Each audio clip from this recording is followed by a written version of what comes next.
Brought to you by V-Guard. पहिल्या प्रथम मी आपल्याला सर्वांना धन्यवाद देतो की आपण सर्वांनी अत्यंत उत्तमरित्या ही आघाडी सांभाळलेली आहे। विशेष करून अभ्युदयनगरचे जे रहिवासी आहेत, अरविंद तुम्ही आता जो उल्लेख केला की इकडे काही आलेत, काही घरी बसून बघत असतील, त्यांना मी वचन देतोय की तुमच्या इच्छेविरुद्ध एक सुद्धा वीट मी इथे रचू देणार नाही। तुम्हाला विश्वासात घेतल्याशिवाय आणि तुम्हाला पाहिजे तसाच विकास इकडे होईल, तुम्हाला विश्वासात घेऊनच विकास होईल। दुसरा कोणी जरी आला तरी त्याला तुम्हाला बेघर मी करू देणार नाही। आता पुढचा प्रश्न असा आहे की उमेदवार कोण? एक तुमच्या समोर निष्ठावान आहे आणि दुसरं कोण आहे तुम्हाला माहिती आहे, ज्यांच्यावरती चौकशी चालू आहे। गद्दा तर आहेच, पण भ्रष्टाचारी सुद्धा आहेत आणि या भ्रष्टाचाराचा पैसा आता पसरतोय।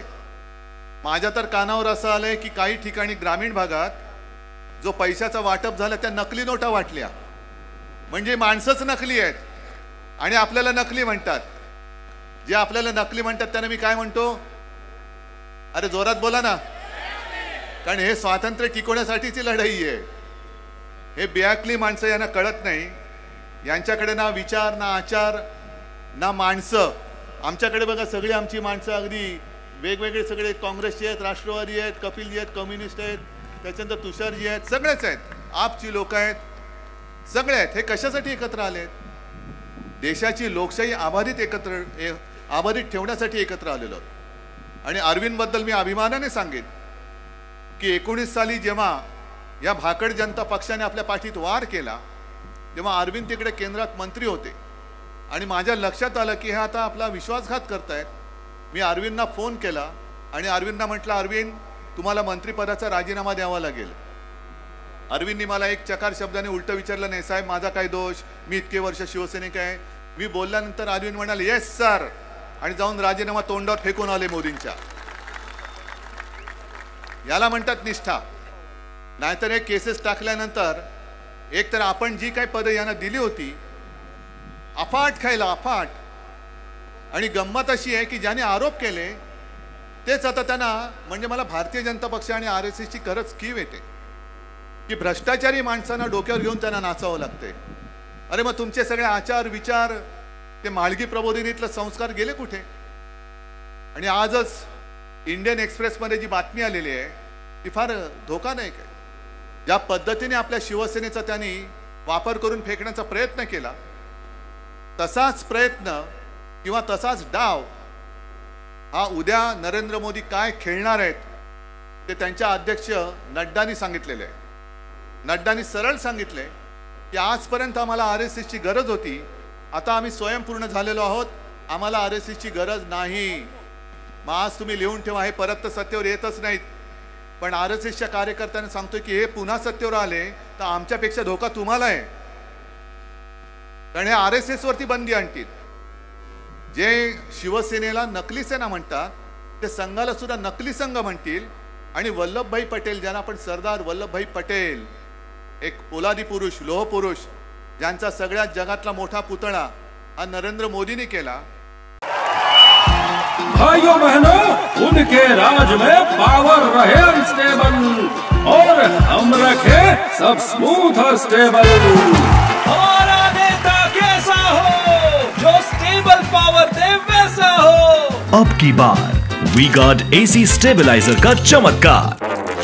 त्याच नरेंद्र मोदींना मला विचारायचंय की वल्लभभाईंचा पुतळा तुम्ही केला, आम्ही पटेलांना मानतो कारण त्यांनी तसं कर्तृत्व दाखवलं होतं, पण त्याच पटेलांनी RSS वरती बंदी घातली होती, तशीच बंदी तुम्ही RSS वर का घालताय? तुमच्या संपूर्ण RSSचं केडर जे आहे, घरदार सोडून तुम्ही पंतप्रधान होण्यासाठी ते झटले, त्यांच्यावरती तुम्ही आता बंदी घालायला निघालात।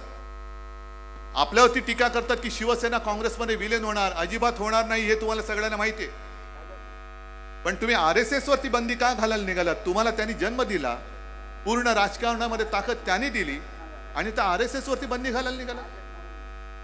अफवांचं एक जे पीक जे आता काढतायत, सुपारीबाज अनेक आहेत। काल सुद्धा सगळे सुपारीवाले तिकडे शिवाजी पार्क वरती जमले होते, इधर से उधर से सगळे गोळा केले होते,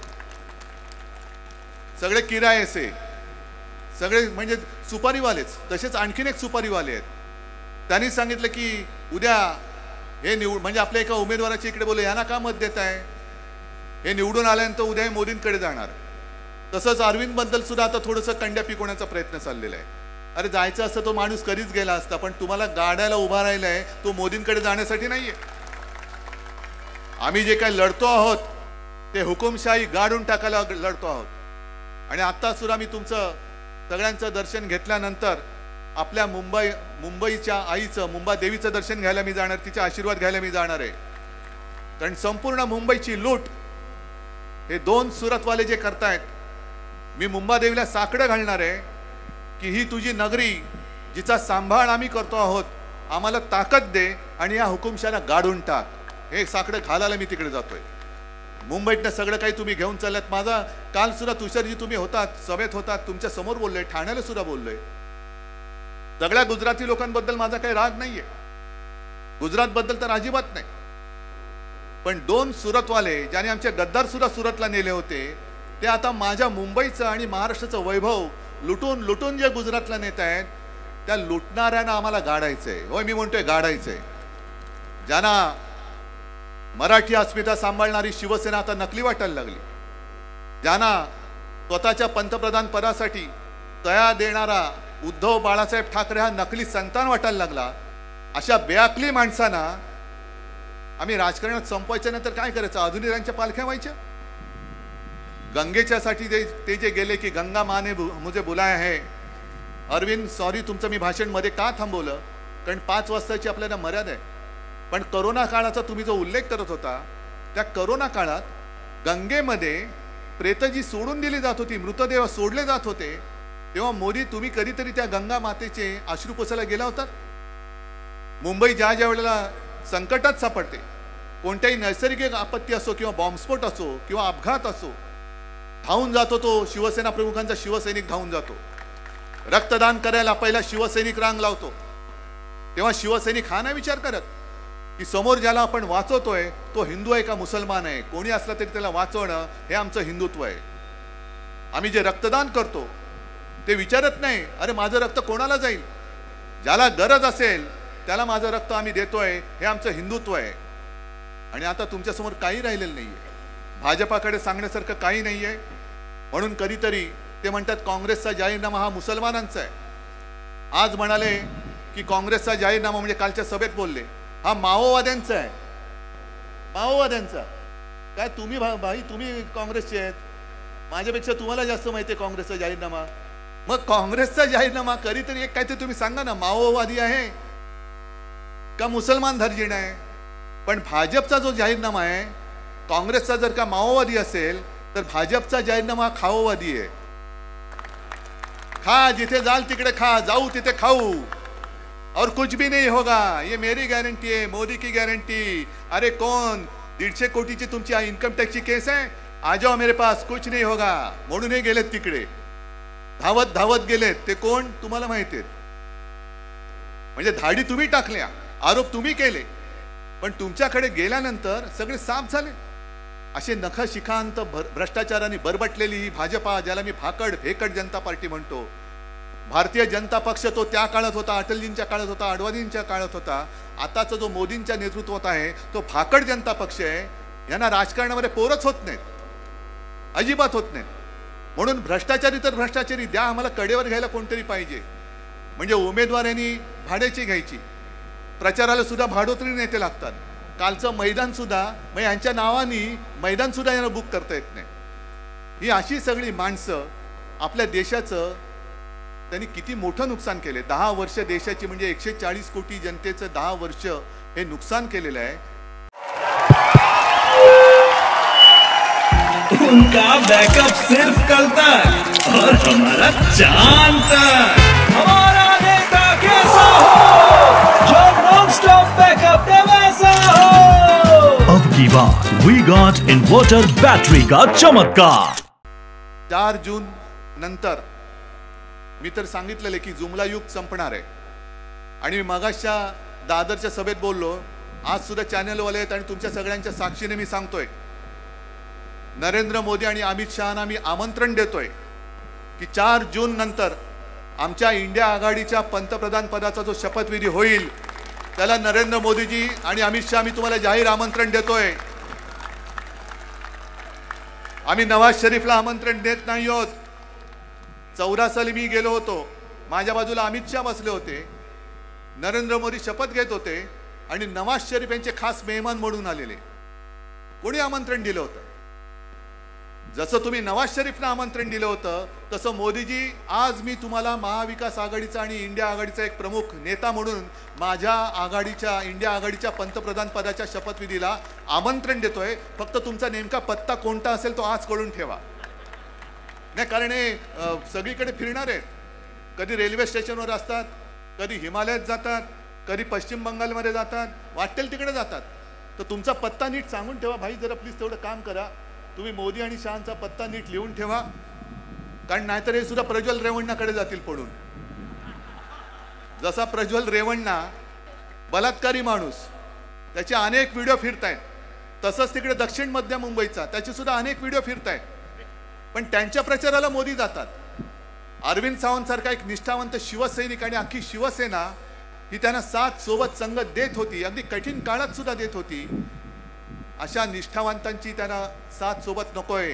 आम्हाला बलात्कारांची, म्हणजे मोदींना बलात्कारांची संगत पाहिजे, मोदींना भ्रष्टाचारांची संगत पाहिजे, मोदींना गुंडांची संगत पाहिजे. जे कल्याणचे आमदार त्यांचे जे आहेत गणपत गायकवाड, ज्यांनी पोलीस स्टेशनमध्ये गोळीबार केला, त्यांनी सांगितलं की जोपर्यंत या मिंद्यांच्या हातामध्ये हे राज्य राहील किंवा हे राज्य जर मिंद्यांच्या हातात राहिलं तर महाराष्ट्रामध्ये गुंडाराज होईल. तुम्हाला गुंडाराज पाहिजे?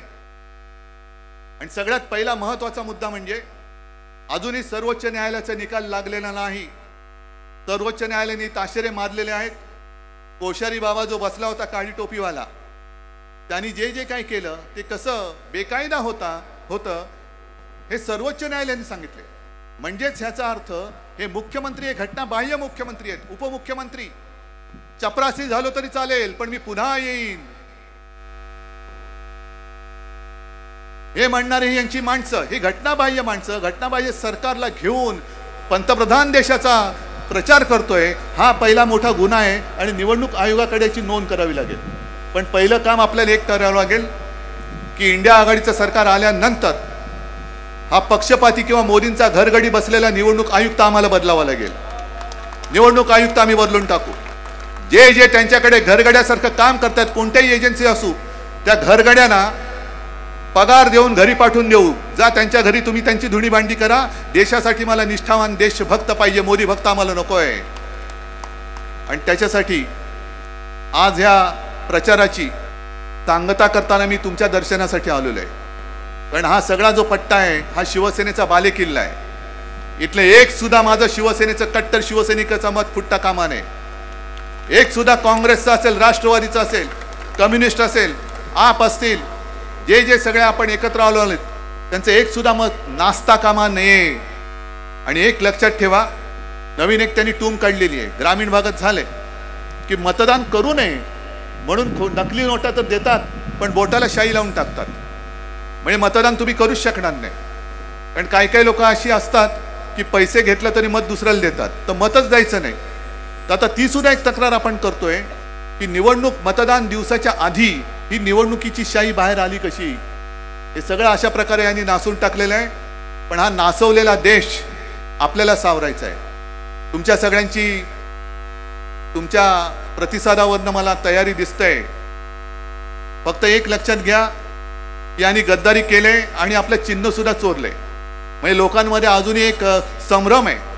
काही लोकांनी मला मेसेज पण पाठवले, आपली जी जुनी निशाणी आहे त्याची माफी मागून की आजपर्यंत मी तुला मतदान केलं, पण आज तू गद्दाराच्या हातात गेलेला आहेस, आता यापुढे मी तुला आयुष्यात मतदान करणार नाही.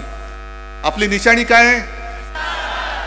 जोरात नक्की. आणि अरविंद तुमचा त्या ह्याच्यावरती नंबर किती आहे? अरे मग कामच झालं, कामच झालं. पण नुसतं मला विजय नकोय. तुम्ही जर खरोखर कडवट असाल, निष्ठावंत आहात, तर अरविंद सावंतचा मला निसट्टा विजय नकोय. गद्दार भ्रष्टाचारांचा डिपॉझिट जप्त करून पराभव करून मला आपल्या निष्ठावंत हिंदू हृदय सम्राट शिवसेना प्रमुखांचा कट्टर कार्यकर्ता, जीवाला जीव देणारा कार्यकर्ता अरविंद सावंत ह्याचा विक्रमी मताने विजय पाहिजे आणि तो तुम्ही करून दिल्याशिवाय राहणार नाही असा विश्वास बाळगतो आणि आपली रजा घेतो. जय हिंद, जय महाराष्ट्र. या ठिकाणी महाविकास आघाडीतर्फे brought to you bye V-Guard.